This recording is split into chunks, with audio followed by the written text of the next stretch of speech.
Hello, let's take a brief look at using the Ohm library to help us write an interpreter.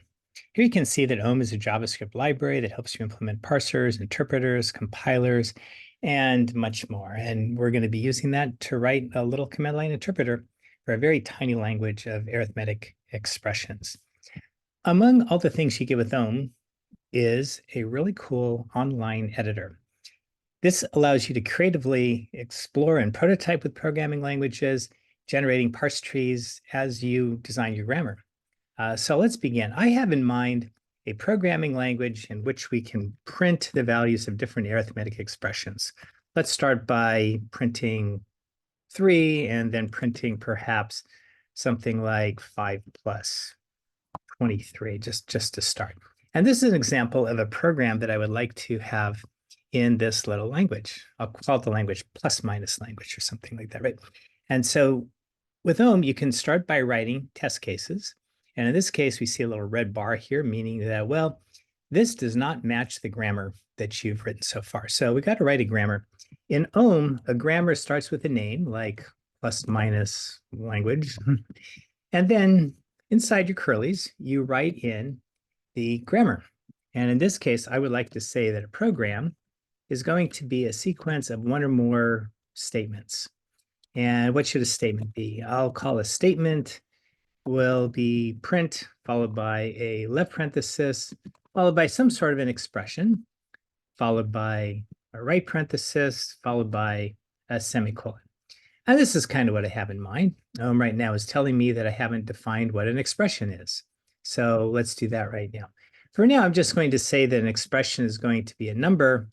And what can I say for number? Well, a number for now is going to be a sequence of one or more digits. And this can be our little grammar right here. You can see that this test still does not pass yet because our grammar is not handled plus expressions or anything. So let's rewrite the example to say, let's see if we can do print 5 and print 2. Let's see if this test passes. It does, it's green. And then we'll add a test case for printing something like 35 plus 13. And we can see right now that this test here, printing 5 and printing 2 passes. Ohm shows us a little tree, little syntax tree, a parse tree here, where a program is a sequence of one or more statements. You can see 2 statements here. Each one has the proper form. It stops right here at num. You could expand out num to be a sequence of digits if you like, but this is pretty good. Now let's try to get the second test to pass, the test that says print 35 plus 13. So we need to expand what expressions are. Expressions can't just be numbers. We like expressions to be perhaps the sum of 2 expressions or a number. And while we're at it, let's get the case for the negatives in here to, sorry, subtraction. Let's get subtraction here as well. Okay, now here we have an example of Ohm needing each alternative in a rule, in this case expression, to have what's called consistent arity. The first alternative of EXP has 3 components, so it has arity 3. This one has 3, so its arity is 3. And this one just has 1. So what Ohm allows you to do is tag some of the alternatives, a little tag here. I'm going to call one a plus and one a minus. And when you tag one with a plus and a minus, Ohm is happy.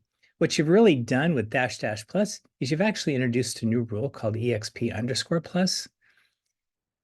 But well, more on that a little bit later. For right now, just make sure to tag any alternative in a rule that has a different number of items than other alternatives have. We managed actually to get this, to get our grammar to work. We've actually designed a little programming language with plus expressions and minus expressions. Let's add another test. And in this case, I want to say I would like to print the value of 1 minus 3 minus 5.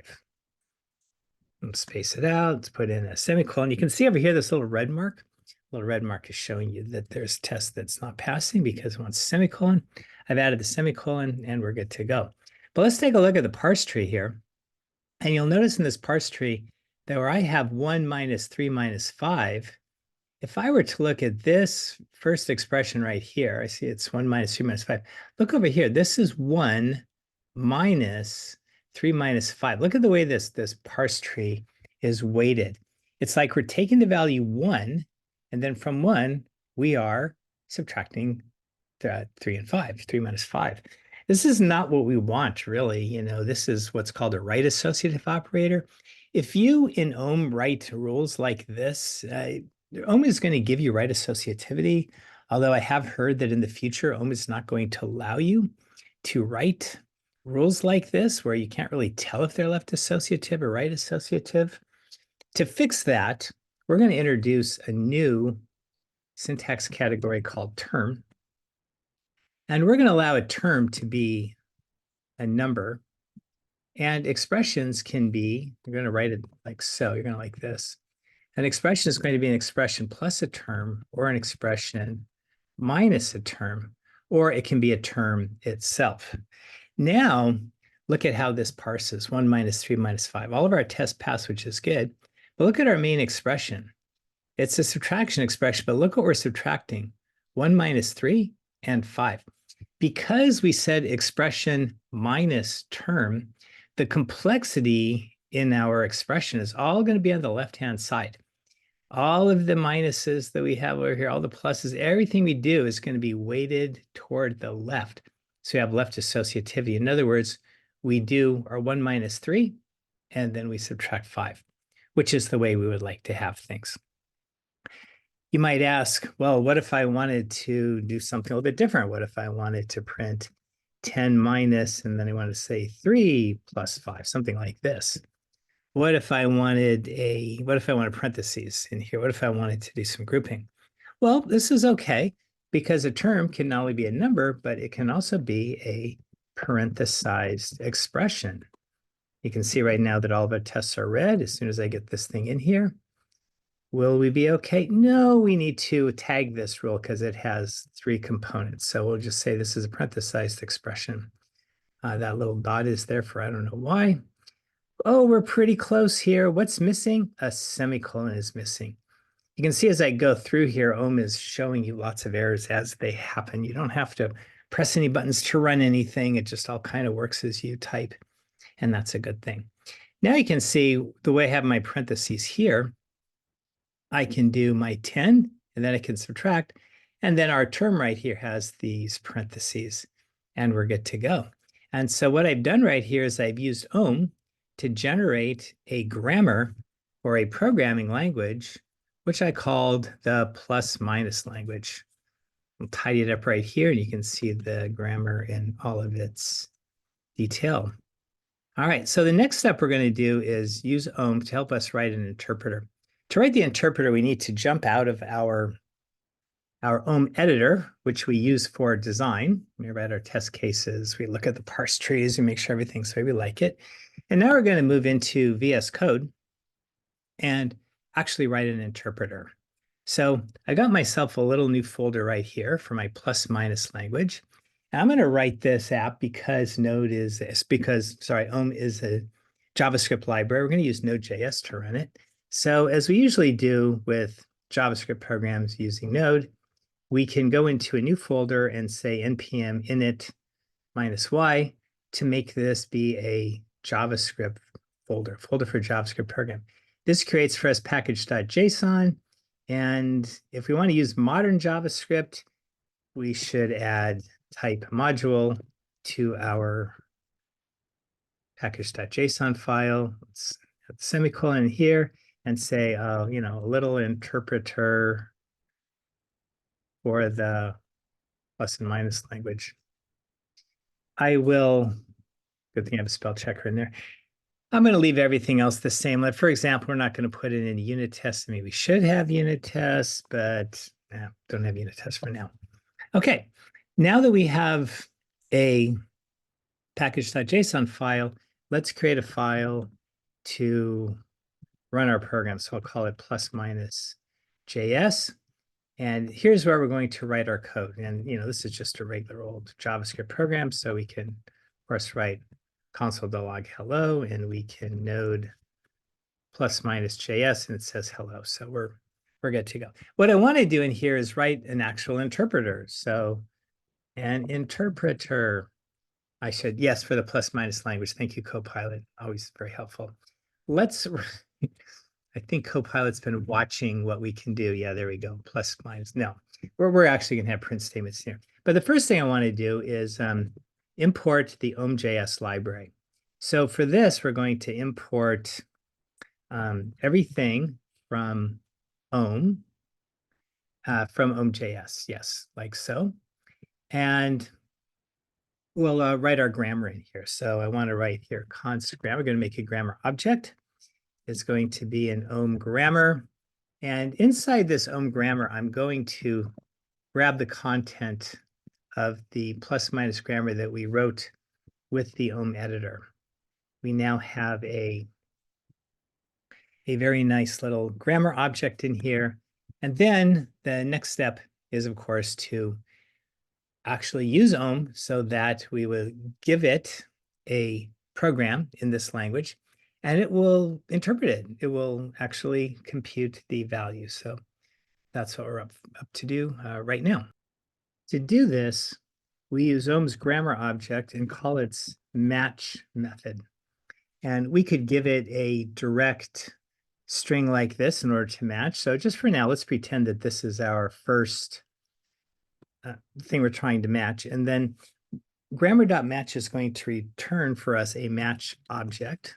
So I'll say something like this. Let's call this const match. And then we ask if the match failed or if the match succeeded. So we can do match failed or we can do match succeeded.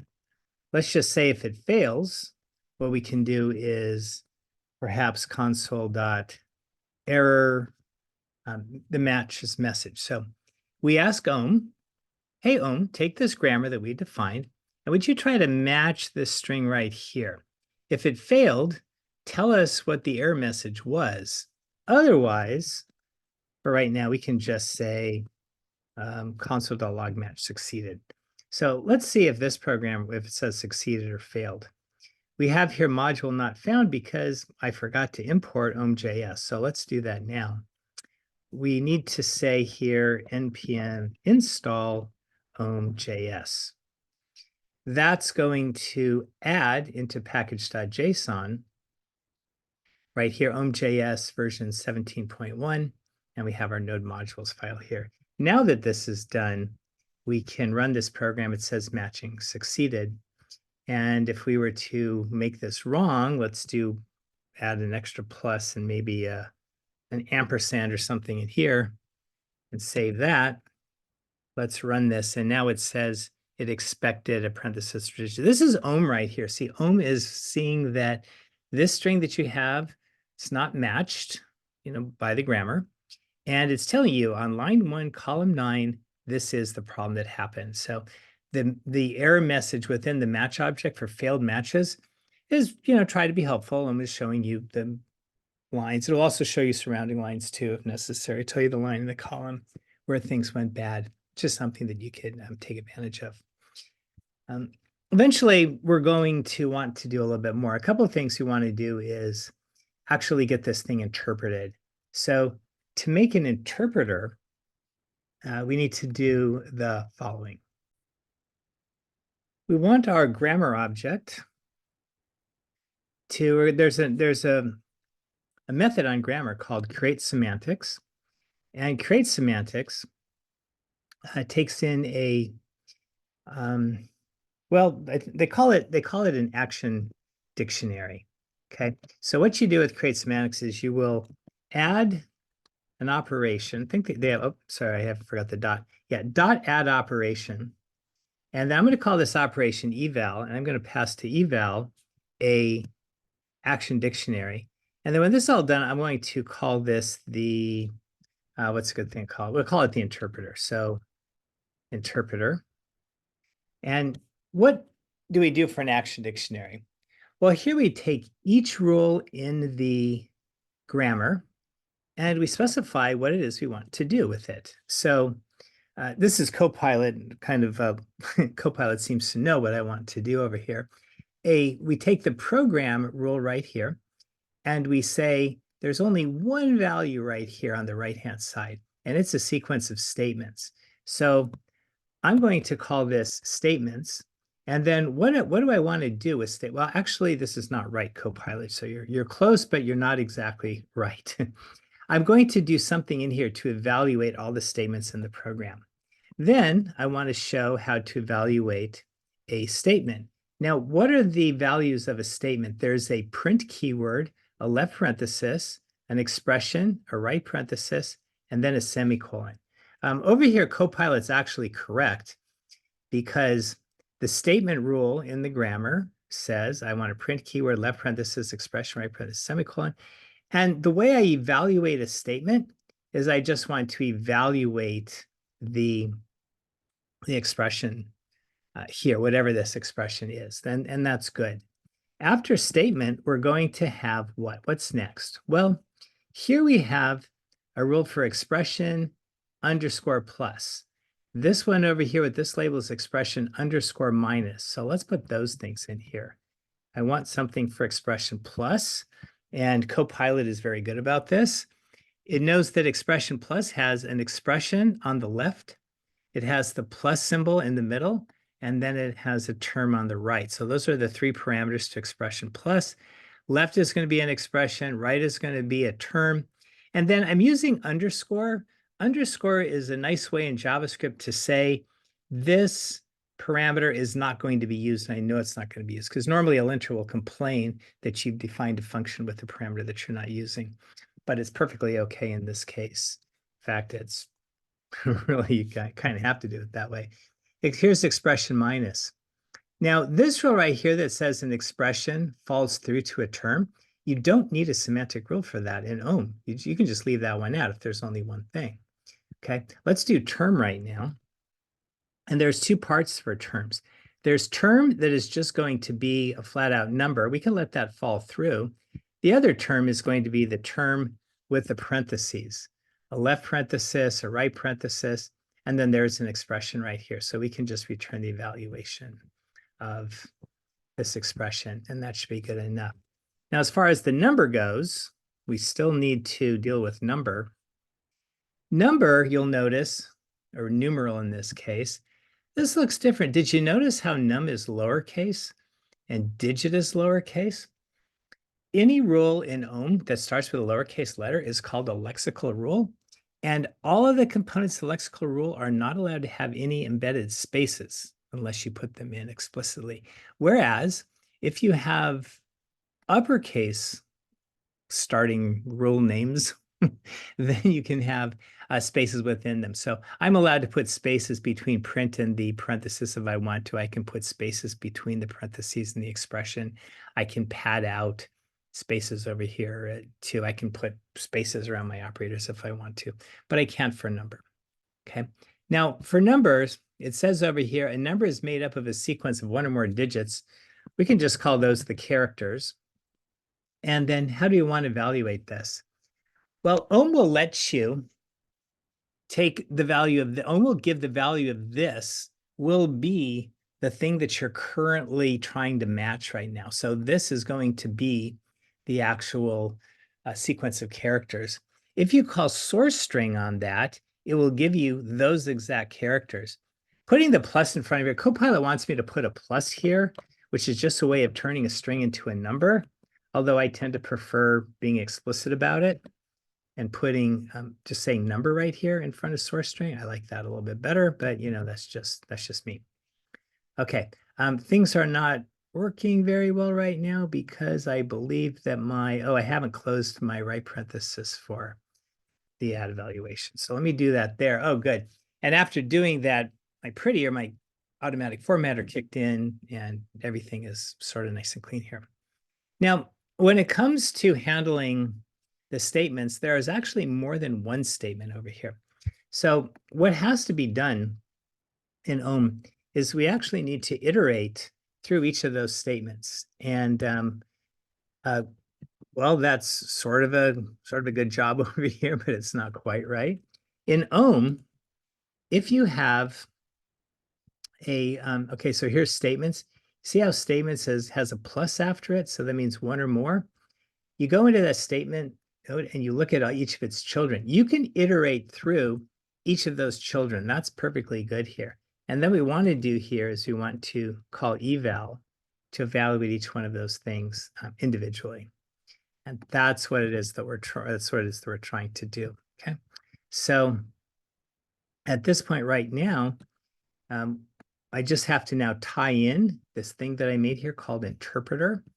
So instead of just saying matching succeeded, we'll say interpreter match.eval. There we go.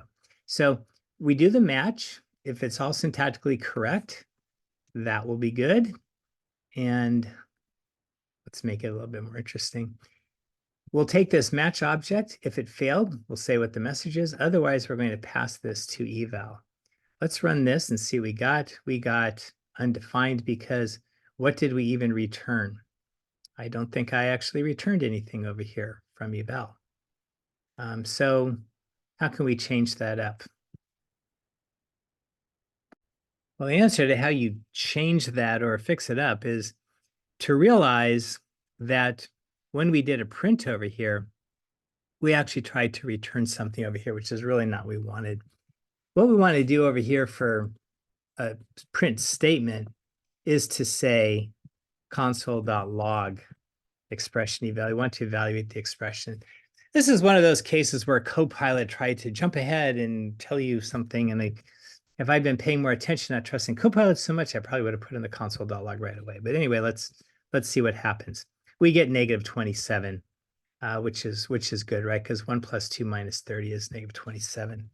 Let's see if we can print something like 50 minus 2 plus, I don't know, 11. And let's put parenthesis around the 50 minus 2. Not that we really need it, but that should be 48 plus 11, 59, I think. Let's press the up arrow. Oh, what do we forgot? Forgot a semicolon here in our little example program. Yeah, there we go. There's the 59 that we expected. If you want to get a little bit more fancy, we could do the following. We could take the input in from a file. So let's import everything from FS, and let's do the following. So instead of hard coding in our program, we'll do, there we go. Let's read file sync. And no, I'm not going to read in plus minus.txt. We'll take process.argv2. We'll take the name of a file. So take the name of the file, we'll read the contents of that file in, and then we'll match that. So if I were over here to make a new file called example.plus minus for PM, let's say PML for plus minus language. And inside of here, I said print 9 plus, I don't know, 2 minus 3. And over here, let's do 1 minus 2 minus 3, just to make sure we're left associative. And we expect this to be, what's 1 minus 2 minus 3? 1 minus 2 is negative 1 minus 3. It should be negative 4. And this one over here should be 8. So we're expecting an 8 and a negative 4. That's what we're expecting. So if I run node plus minus JS, example.pml, I got an 8 and I got a negative 4. And there you have it. That is an interpreter written with Ohm. I hope you found that useful. Thank you.